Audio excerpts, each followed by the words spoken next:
श्री भक्त गोपाल चरवाहे का। पहले ऐसा हुआ करता था कि सबकी गायें जैसे चराए तो सब लोग अन्न आदि जो है उसके घर भिजवा देते थे और गायें छोड़ देते थे। वो ग्वाला ही कहा जाता था। सैकड़ों लोगों की गाय चराता था और उसके घर में अन्न आदि जो आवश्यक सामग्री है भिजवा दी जाती थी। ना तो एक अक्षर वो पढ़ा लिखा था और ना कभी उसने भगवान का नाम या कोई चर्चा सुनी थी। उसके कोई परमार्थ से संबंध ही नहीं था। बस गाय चराते थे, जंगल में रहते थे, पत्नी भोजन पहुंचा देती थी और परिवार चलाने के लिए गांव के लोग दे देते थे अन्न, क्योंकि सबकी गाय चराते थे। ना तो उसको किसी धर्म का ज्ञान था, ना किसी साधना का ज्ञान था। एक दिन देखा जंगल से एक मंडली जा रही संतों के। ओ श्री राम जय जय राम, श्री राम जय राम, ऐसे कीर्तन। संत जन पहले मंडली बना के चलते थे, तो नाम कीर्तन पद कीर्तन ऐसे। उसको बड़ा आनंद आया। उसको लगा कि इतने झूम झूम कर संत जन गा रहे हैं, किसी से बात नहीं की, पकड़ लिया। अब पूरा तो नहीं, बस उतना राम राम राम राम ऐसे करने लगा। देखो कई बार कहा है, यदि आप बिना गुरु मंत्र के भी नाम जप करेंगे तो नाम जप आपको गुरु तक पहुंचा देगा, क्योंकि गुरु प्रदत्त नाम भगवत साक्षात्कार कराता है। 50 वर्ष की अवस्था लगभग हो गई थी। कभी कोई तीर्थयाटन, धर्म कार्य, शास्त्र स्वाध्याय, सत्संग कुछ नहीं। देखो कृपा, विश्वास। अब वो अलौकिक ढंग से नाम में मिठास लगने लगी उसको, तो जोर जोर से कभी कभी नाच पड़ता, चरवाहा है ना, गाता। तो और जो लोग थे उसका उपहास करते, अरे नरक में भी ठौर नहीं मिलेगी, जिंदगी में कुछ पुण्य नहीं किया, ये ऐसे लोग बहुत उपहास करने वाले। ऐसे करने से क्या मिलेगा, नाम से कुछ हो जाएगा। उसने कहा हमने तो कभी सोचा ही नहीं कि कुछ होगा, हम तो ऐसे ही गा रहे। पर ये लोग उपहास कर रहे हैं, क्या गलत है क्या ऐसा गाना? जब तक दृढ़ ज्ञान नहीं होता तब तक माया फिसला सकती है। उसने कहा कि हम किसी लाभ के लिए, बैकुंठ जाने के लिए या कोई लाभ के लिए नहीं जपते, हमें तो अच्छा लगा, वो गा रहे थे संत जन तो हम गाने लगे।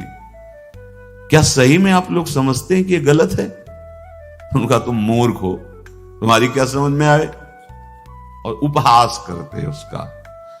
उसके मन में एक बात आई, कोई ये प्रमाण दे दे मुझे कि ये जो मैं संतों के मुख से सुना नाम, ये परम सत्य है, ये परम सुखकारी है, और इससे क्या बैकुंठ मिल जाएगा? कोई तो मिले मुझे।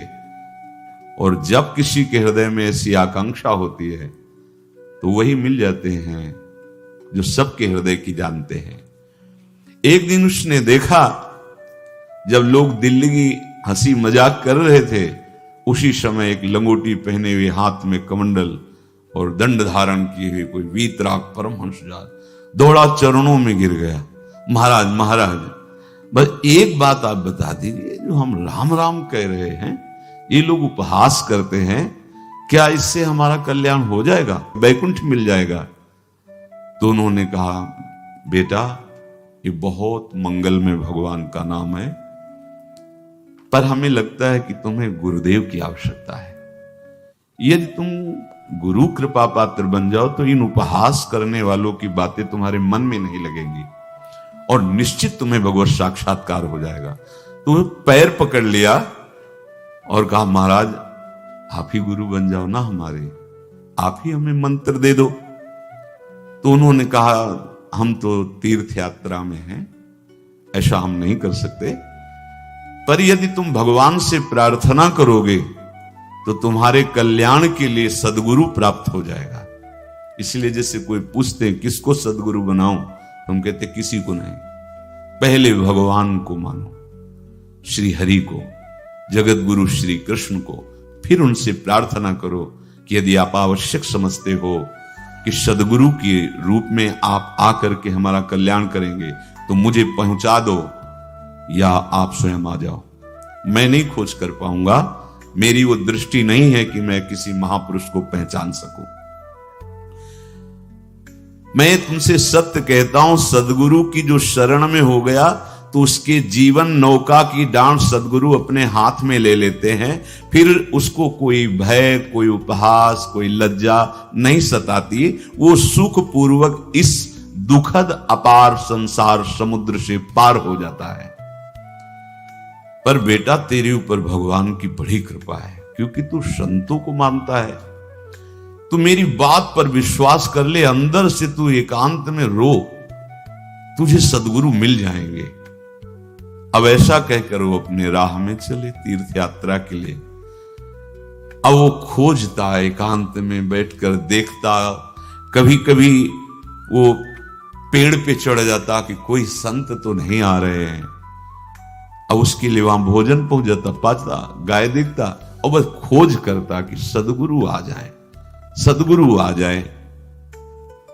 बहुत समय व्यतीत हुआ, पर उसका विश्वास नहीं टूटा कि संत ने कहा था कि तुम भावना करो कि सदगुरु आ जाएंगे। भगवान सदगुरु बन करके आ गए, वही है सदगुरु। देखा सामने से बड़े तेजस्वी महात्मा बड़े तीव्र गति से आ रहे। वो दौड़ा, गुरुदेव गुरुदेव, चरणों में लौट गया। चरणों में जे भी गिरा तो एक बिजली सी दौड़ी उसके हृदय में। अब बात बन गई, गुरु मिल गए, वो खड़े हो गए। देखते ही सात्विक भाव उत्पन्न हो रहा है, आंसू निकलने लगे। देखते ही मन में आया कि जो संत कह रहे थे सदगुरु मिल जाएंगे, यही हमारे सदगुरु हैं। हृदय में उत्साह, आतुर आवाज, प्रभु मुझे भवसागर से पार करने वाला गुरु मंत्र दे दो। ऐसे थोड़ी दीक्षा दी जाती कि गली चलते दी जाए, दूंगा। जा पहले स्नान करके आ, फिर एकांत स्थान में बैठेंगे, फिर तेरे को उपदेश देंगे। बोला, महाराज मैं जंगली आदमी हूं, गाय चराता हूं, हमारा घर बार से कोई आना जाना नहीं, यही भोजन आ जाता है। संत ने कहा, अच्छा स्नान करो। स्नान करके आए, एक पेड़ के नीचे। भाई मैं तुझे कुछ नियम दूंगा, कुछ शर्त। तो महाराज गंवार आदमी है, ना हम आपका कोई नियम पालन कर पाएंगे, ना कोई व्रत पालन कर पाएंगे, ना कोई साधना कर पाएंगे। आप देख लो हमारी हालत। 50 साल का हूं, पढ़ा लिखा बिल्कुल नहीं, कोई धर्म कर्म नहीं जानता, गाय चराता हूं। मुझसे बहुत बातें नहीं सधेंगी। अगर एक कोई बात बता दो तो प्रण करता हूं जिंदगी में प्राण त्याग सकता हूं, पर एक बात, कोई एक नियम कोई दे दो। हमें बहुत नियम तो नहीं समझ में आएंगे, एक कोई बात बता दो कि ऐसा कर लेना और मंत्र जपना, तो हम प्राण त्याग सकते, पर आपकी आज्ञा उल्लंघन। पर बहुत हम बातें नहीं मान पाएंगे क्योंकि हमारे इतना ज्ञान नहीं है। गोपाल के वचन सुन करके बहुत प्रसन्न हुए संत भगवान। एक नियम तुझे देता हूं, हमारे आराध्य देव श्री कृष्ण हैं, गोविंद हैं। आज से तुम्हारे आराध्य देव गोविंद हुए, हाँ श्री कृष्ण है। बिना उनको पवाए तुम्हें पाना नहीं है, बस यही तुम्हारे लिए नियम है। तुम्हारे पास जो आवे, सूखी रोटी, दूध, छाछ, जो भी, बिना उनको पवाए पाना नहीं है। सीधा सरल आदमी। गुरुदेव प्राण चाहे चले जाएं, बिना उनको पवाए आज के बाद कभी जिह्वा पे कुछ नहीं जाएगा। ऐसा गुरुजन आदेश करते हैं वैष्णव मार्ग के पथिकों को कि जल भी बिना अर्पित किए मत पियो। अगर आप बिना अर्पित किए पीते हैं तो आपकी बुद्धि में इष्ट देव के प्रति ममत्व तो नहीं आ पाएगा, नहीं आ पाएगा। अब तो गोपाल नाच पड़ा कि गुरु मिल गए, गुरु मंत्र मिल गए और इष्ट का पहचान मिल गई। उसी समय घर से भोजन आया, वही कभी चटनी रोटी, ऐसे बैठा एकांत वृक्ष के नीचे। आओ गोविंद भोग पाओ। अब गोपाल विचार में लगा कि आ तो रहे हैं ही नहीं, और गुरुजी ने कहा बिना पवाए पाना नहीं। पूरा दिन व्यतीत हो गया। गुरुजी कहते घट घट में विराजमान भगवान है तो कहीं से भी प्रकट हो सकते हैं। तो अंदर मंत्र जपता हो, कहता आओ भगवान पाओ आके, नहीं आए। महाराज हमारे गुरुदेव ने आपका ध्यान जो बताया था वैसे ही आओ, आप पाओ आकर के। रात्रि हो गई, देखा पर वो नहीं आए तो भोजन उठाया, गाय को पवा दिया। तो बहुत सी गायें थी, भूखा रह गया। दूसरे दिन फिर भोजन आया, एक पत्ता टोरा, जल से छिड़का पत्ते में और भोजन रखा। भगवान को फिर पुकारा, आओ प्रभु। गुरुदेव ने आज्ञा की, बिना आपको पवाए हम अपनी जबान में नहीं रख सकते। शाम हो गई, रात्रि हो गई, फिर गौ को दे दिया, नहीं पाया। अब एक तो 50 वर्ष की अवस्था और गौओं के पीछे दौड़ना और भोजन पाना नहीं, शरीर में सामर्थ्य धीरे धीरे कम होने लगी। तीसरा दिन, चौथा दिन, पांचवा दिन, छठा दिन, सातवां दिन, दीनानाथ प्राण चाहे निकल जाए, हम गुरु की आज्ञा नहीं तोड़ सकते। अगर आप नहीं आएंगे तो भूखों मर जाऊंगा। पर हम ये बात देखो, ये बात चरवाहा है, कोई साधना पूर्व की नहीं।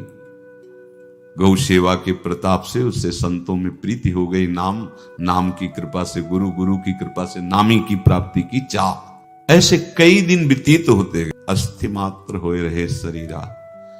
पूछते कि क्या बात है, भोजन तो हम रोज लाते हैं, आप रोज लेते हैं, क्या पाते नहीं?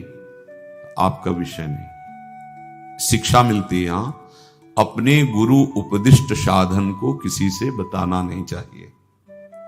गुरु उपदिष्ट साधन जब तक सिद्धावस्था ना पहुंच जाए तब तक गुप्त रखा जाता है। जो जैसे आप सत्संग सुन रहे हो, इसमें कोई वचन आपको लगा, पकड़ लिया, अब वो जीवन में तभी बोलना है जब उसका प्रभाव हमारे जीवन में आ जाए।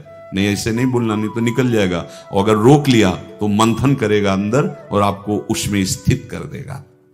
एक भी शब्द नहीं बताया कि हमारी गुरु दीक्षा हो गई, गुरु जी ने कहा था पवा के पाना, और इतने दिन हो गए भगवान तो आ नहीं रहे, इसीलिए हम पा नहीं रहे, तो हमारी ये दशा है। देखो आज का समय ऐसा है कि प्रगट में सब इंद्रियों के पोषण की व्यवस्थाएं भगवान दी, चाहे गृहस्थ हो चाहे विरक्त हो, लेकिन क्या हमारे अंदर निष्ठा है ऐसी?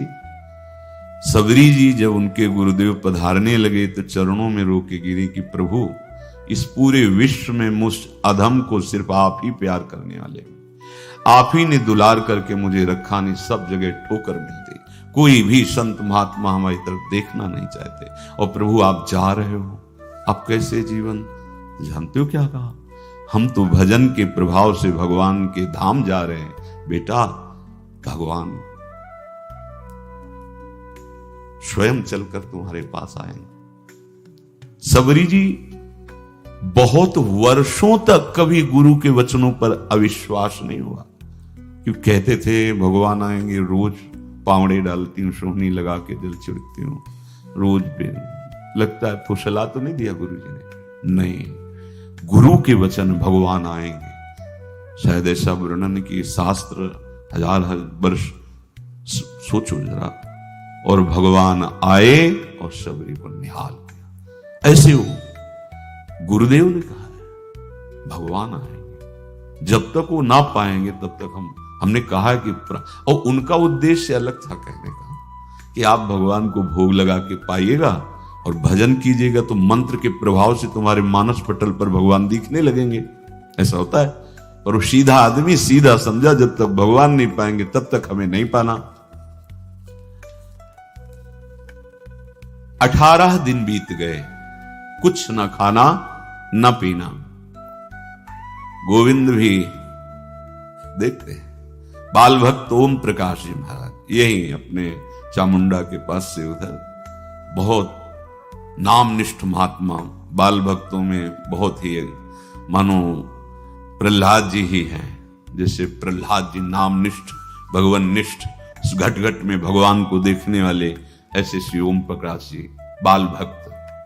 बड़े बड़े महापुरुष गए, हरि बाबा, उड़िया बाबा, सब बस वो यही कहते कि ये श्री कृष्ण का आदेश है। फिर शायद 50 के भी ऊपर दिन गए थे, ऐसे 70 दिन। 70 दिन तक उस महापुरुष ने कुछ नहीं खाया, सशरीर अंतर्ध्यान हुए, आज समाधि उनकी बनी। हे, जब महत्व भगवान का जग जाता है तो शरीर का महत्व नहीं। अच्छा, प्राणनाथ जब प्राणों का पोषण कर रहे हैं तो अन्न में भी तो प्राणनाथ की हिस्स दी हुई शक्ति है, तो बिना अन्न के भी उनका पोषण हो रहा है। पर ये भागवती का आदेश से, मनमानी करने से नहीं। मनमानी करने में फिर मार्ग रुक जाएगा। भगवान आदेश करते हैं अपनी वाणी से, युक्ताहार विहार से, उचित आहार विहार, वो तो भगवद आदेश होता है। 18 दिन बीत गए, 19वें दिन जब भोजन आया तो पेट के आते सब सिकुड़ गई थी। वैसे ही 50 वर्ष के थे, आंखें धस गई थी, उठने की ताकत नहीं। पत्नी ने फिर कहा कि आप कुछ तो बताइए कि क्या आपको कोई रोग हो रहा है, आप भोजन नहीं पा रहे, मैं रुक जाऊं यहीं आपकी सेवा के लिए या आप घर चलिए। कोई उत्तर नहीं, आप जाइए, हम ठीक हैं। ऐसा फिर धीरे से पत्ता लाए, छिड़का, भगवान आओ पाओ आकर के। शाम हो गई, फिर गाय को दे दिया। विचार कर लिया कि अब मरना ही है, मुझ जैसे अधम के पास भगवान तो आएंगे नहीं, वो तो भगवान है, पर मैं अपने गुरु के वचन नहीं तोड़ सकता, मर चाहे जाऊं। 27 दिन व्यतीत हो गए, एक कवल भी अन्न नहीं पाया। न चलने की शक्ति थी, न पत्ता लाने की शक्ति थी, न जल छिड़कने की शक्ति थी। जिस पात्र में भोजन लाई थी, लेटे ही लेटे खोला और कहा, प्रभु मुझे पता है आप इस शरीर से नहीं मिलोगे, और आप जान लो मैं अपने गुरु की आज्ञा का उल्लंघन नहीं करूंगा। ये मतलब जितने महान हुए हैं सब निष्ठाओं में निष्ठावान हुए हैं, अपने लोग फिसड्डी हैं। जरा सा कोई दुख, जरा सा कोई सुख, फिसल जाते हैं। प्राण अनंत जन्मों की बिगड़ी 27 दिन क्या होते हैं, क्या होते 27 दिन? अनंत जन्मों का जमा कूड़ा करकट भगवान साफ कर रहे हैं। यस, जो तन्मयता, गुरु निष्ठा, जो प्राण भूख से व्याकुल, सब भस्म हो रहे हैं पाप अनंत जन्मों के। अनंत जन्म, जैसे हम सोचे कि भगवान इतने निर्दयी कैसे हैं? नहीं निर्दयी, आत्मा को कुछ फर्क नहीं पड़ता। और शरीर ने जो किए हैं जन्म जन्मांतरों के, वो निष्ठा के कारण दुख नहीं पहुंचेगा। निष्ठावान को दुख नहीं पहुंचता, वो आपको दिखाई देगा दूर से, उसको दुख नहीं पहुंचता, क्योंकि निष्ठा का कवच है, वो कभी कोई भेद नहीं सकता। किसी भी माया के यंत्र में ताकत नहीं कि निष्ठा को भेद सके, उसी को निष्ठा कहते हैं, नहीं भेद पाए। 27वां दिन है। पति की दशा देख करके कहा, स्वामी अब तो आप कहोगे भी तो मैं नहीं जाऊंगी। हम आपकी दशा, इशारे से कहा आज भर चली जा, क्योंकि उसको लग रहा था आज प्राण निकल जाएंगे। आज भर चली जा, फिर कल से जैसी तेरी आज चली जा। इशारे से, बोलने की भी सामर्थ्य नहीं थी। गोपाल के आंसुओं की धारा चल रही, पड़े पड़े धीरे से खोला जो भोग है, और अंतस्थल, आज बोल भी नहीं पा रहे, अंतस्थल से कह रहे, प्रभु अब चाहे आके पालो या लिवा जाके पवा देना, देख लो आप, आखिरी है, आके पालो या लिवा जाना, अपने यहां पवाना, क्योंकि हमारे यहां तो पाए नहीं आप। बड़े प्रेम से अंदर से आवाज आई, गोपाल। आंख खुली, क्योंकि बोलने की हिम्मत ने, ये अंदर से प्रार्थना की थी, गोपाल वो अमृतमय। गुरुदेव ने कहा था कि उनकी वाणी से अमृत बरसता है। एकदम आंख खुला, देखा वही पीतांबर, वैसे ही मोर मुकुट, वही मुरली, वही करधनी, वैसे नूपुर, वैसे ललित त्रिभंगी। गुरुदेव ने जैसा वर्णन किया था वैसा ही सुंदर रूप गोपाल के सामने। प्रभु मुखमंडल की मनोहरता देखकर निहाल हो गए। ए निहाल कर देंगे, थोड़ी पीड़ा सहना सीखो। सहत सहत बाढ़े भगति, ग्रह तन गुरु हितगार, ग्रह तन गुरु हितगार, हार अपनी करिमान। सेवक जी कह रहे हैं, देखो, ग्रह तन गुरु हितगार, हार अपनी कर। तन मन प्राण गुरु वचनों पर न्यौछावर, जो भी सहना पड़े सहूंगा। मिल गए प्रभु। प्रभु दूर नहीं है। प्रिया प्रीतम बहुत कृपालु हैं। मानो करोड़ करोड़ काम की सौंदर्यता को हे करते हुए प्रभु के लावण्य का प्रकाश हो रहा है। मनहारिणी मुरली, जैसे कहा था अधरों में वैसे अधरों में विराजमान। अच्छा, खास बात ये, ना कोई गाय देख पा रहे, नहीं कोई और चरवाहा देख पा रहा है। ये भगवान, जैसे इस सभा में किसी से बात करें, भगवान किसी से मिले तो पास बैठा व्यक्ति भी नहीं देख पाएगा, ना जान पाएगा, क्योंकि प्राकृतिक इंद्रियां, प्राकृतिक शरीर, और वो चिदानंद में, वो तो जिसको दर्शन देंगे तो पहले दृष्टि प्रदान करते हैं। भगवान जिससे मिलते हैं पहले दृष्टि प्रदान करते हैं, तो गुरु रूप से दृष्टि प्रदान। ये जो अंतर में पुकारा ना, वो अंतर दृष्टि खुल गई, सामने देखा। इतना सुंदर विश्व मोहिनी भगवान श्री हरि का ललित त्रिभंगी रूप कि गोपाल की आंखें नहीं टिकी। इतना सुंदर रूप, आंखें भगवान के तेज के आगे बंद हो गई। जो भी बंद हुई तो देखा मानस पटल पर वैसे ही ललित त्रिभंगी। फिर खोला, देखा सामने भगवान मुस्कुराए, सामर्थ्य प्रदान की। देखो अर्जुन के साथ ही तो खेलते भगवान सखा भाव से, रथाक रहे, लेकिन भगवान का विराट स्वरूप देखने की सामर्थ्य अर्जुन में थी क्या? दिव्य दृष्टि प्रदान की। फिर भी कांप रहे थे अर्जुन जी भगवान की दिव्य दृष्टि संपन्न नेत्रों से उस विराट महिमा को देखकर कांप रहे थे अर्जुन। ये तो माधुर्य रूप प्रभु का है। उसने मानो इशारा किया प्रभु को कि हमारी सामर्थ्य में सकिल कर आ जाऊं, नजदीक आप आ जाओ। आ गए, अपना माथा प्रभु के चरणों में रखा, आंसुओं से भगवान के चरणों का प्रक्षालन कर रहा। देखो गांव का गाय चराने वाला ग्वारा, जिसको कोई धर्म कर्म का ज्ञान नहीं, कोई भक्ति का ज्ञान नहीं, कोई शास्त्र का ज्ञान नहीं, भगवान ने फिर उसको उठाया और अपने हृदय, ज्यों हृदय से लगाया, हष्ट पुष्ट स्वस्थ सब, अंतर बाहर पूर्ण, कोई पीड़ा नहीं, कोई दुख नहीं, बिल्कुल तेजस्वी स्वरूप। भगवान की स्पर्श की महान सामर्थ्य है। बाली ने बहुत मारा ना सुग्रीव को, तो कर परशा सुग्रीव शरीरा, जे इस पर सारी पीड़ा गई।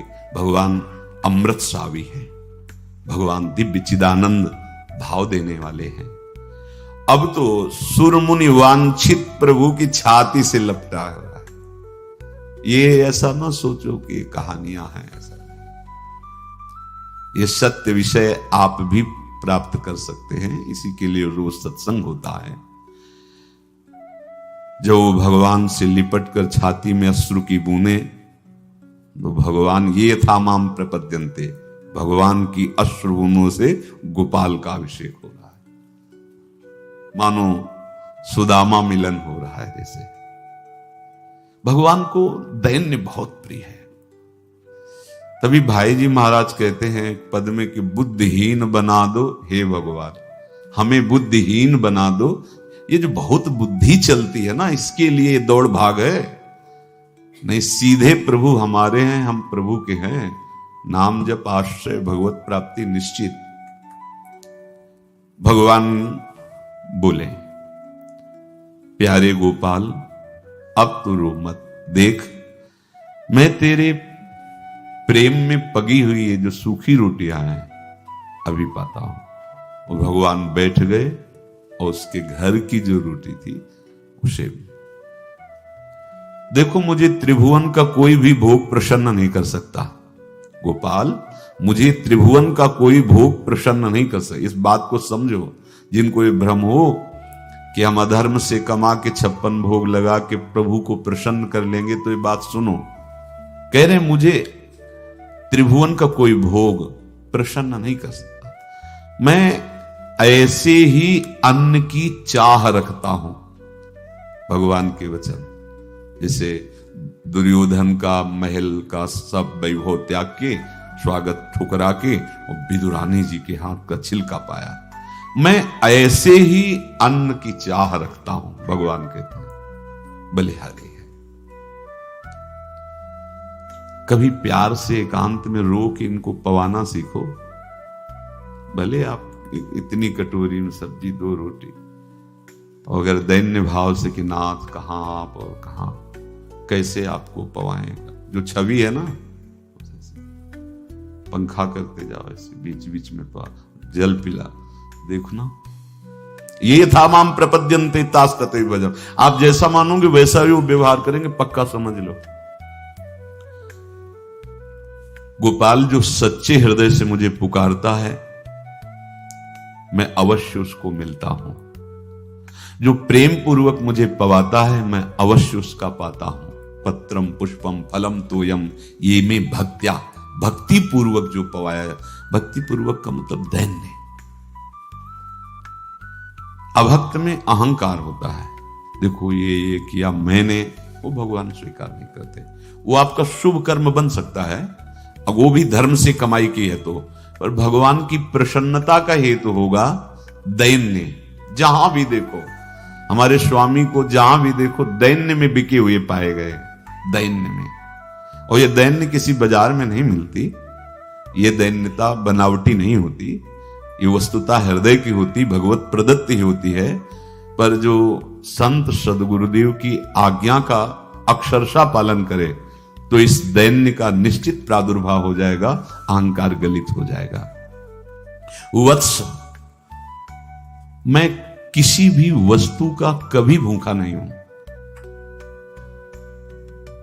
मानो गोपाल के बहाने से हमको समझा रहे हैं, क्या चाहिए भगवान को, क्या चाहिए? कुछ भी कर लो, माना कि तुम तात्कालिक वर्तमान दुख को मिटा सकते हो, तात्कालिक, लेकिन संपूर्ण दुखों को मिटाने के लिए हरिनाम गरज रहा है, राधा नाम गरज रहा है। आपसे प्रार्थना है, समझो इस बात को।